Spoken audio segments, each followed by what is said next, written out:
그림에서는 당시 상황을 잘 이해할 수 있도록 돕고 있는데요. 미군이 왼쪽에 있고 영국군과 영연방군이 아직 캉을 점령하지 못하고 남북으로 독일군과 대치 중인 상황이었습니다. 이때 영국군 제7기갑사단을 우회에 기동시켜서 빨간색 화살표 부분이죠. 빌레르 보카주로 들어온 것이죠. 바로 캉 점령을 위해서 우회 기동을 한 셈입니다. 까딱 잘못하면 이때 캉이 연합군에 의해서 조기 점령될 뻔했습니다. 그런데 미하일 비트만은 213고지에서 빌레르 보카주로 들어오는 영국군을 이미 감지하고 있다가 이 위치로 내려와서 이미 자리 잡고 매복하고 있었던 겁니다. 첫 희생양인 셔먼 파이어플라이 전차 한 대와 크로멜 전차 두 대는 자신이 공격당하는 걸 알지도 못하고 순식간에 박살이 납니다.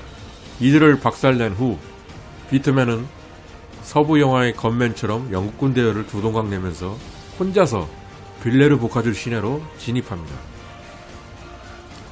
티거를 상대할 수 있는 유일한 상대가 파이어플라이인데 파이어플라이를 제일 먼저 격파한 후 다수의 스튜어트 전차, 크로멜 전차를 격파해 나가는 비트만.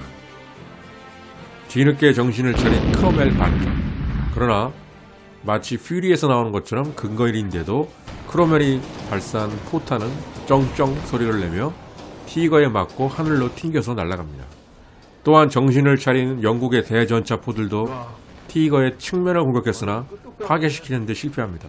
이날 비트만은 영국군 7기갑사단을 기습해서 15분 동안에 전차 13에서 14대, 대전차포 2대, 운송용 차량 13대에서 15대를 파괴하는 등 25대의 전차와 28대의 장갑차 및 차량을 파괴합니다. 비트만은 적이 어디에 있고 순간적인 판단을 언제 내려야 하는지, 어떻게 내려야 하는지를 아는 육감을 가진 인물이었습니다. 마치 전차전을 위해서 태어난 사나이였습니다. 우리가 게임을 하거나 운전을 할 때도 순간적 판단이 중요한데 육감이라고 하는 것이죠. 비트만은 이 방면에서 타고난 인물이었습니다. 그러나 기상전에 황제로 군림하던 비트만도 1944년 8월 8일 프랑스의 캉 전투 중 생데냥 드크라메스니 근처에서 연합군의 공격을 받고 그의 전차와 함께 사망합니다. 캉 전투, 서부 독일 기갑 집단의 사망을 고한 전투. 일전에 다른 영상에서 소개해드린 바 있었죠. 여기서 비트만도 전사합니다. 이전에는 캐나다군의 타이푼 정폭기에서 발사된 로켓탄으로 사망했다고 알려졌었습니다. 그러나 44년 8월 8일 매복하고 있던 셔먼 파이어플라이에게 격파당해 전사했다는 설이 정설입니다. 정확히는 영국군 제1 노 샘프션터 요엔리 전차연대 소속의 셔먼 파이어플라이 전차 포수 조 애킨스에게 피격당해 사망했다고 합니다.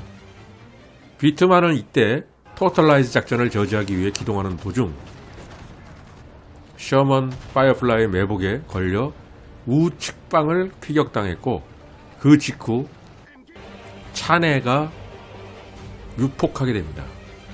이 폭발로 피트만의 007호 티거는 포탑이 바깥으로 튕겨나갈 정도의 처참한 피해를 입었습니다. 비트만을 포함한 전차 승무원 전원이 직사했습니다. 비트만도 매복으로 빌레르 보카주에서 승리를 거뒀는데 본인도 매복에 당하고 맙니다.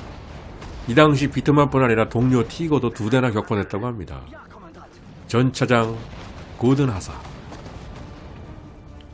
1200m의 거리에서 몰래 티거를 발견합니다. 중대장한테 먼저 보고를 합니다. 티거들이 800m 안으로 접근해 올 때까지 기다린 후 시야학보에 지장이 있는 수풀지대인 과수원에서 남쪽 끝으로 파이어플라이를 이동합니다. 먼저 시야학보를 한 것이죠.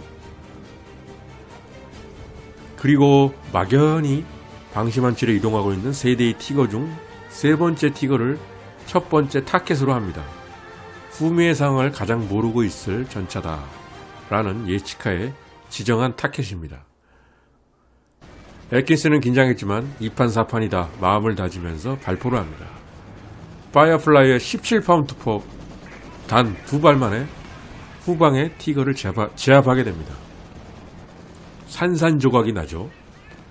비트만의 티거와 시신들은 내버려져 있었습니다.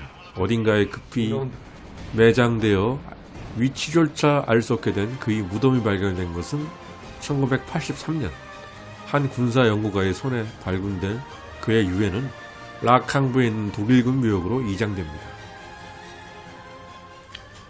전설의 사냥꾼 미하일 비트만의 이야기는 이렇게 끝납니다. 미하일 비트만은 2차 세계대전 중 가장 전설적인 전차 지휘관으로서 1944년 8월 8일 그의 숙모들과 함께 전사할 때까지 무려 138대 연합군 전차 132문의 대전차포를 격파하는 전설적인 결과를 내게 됩니다.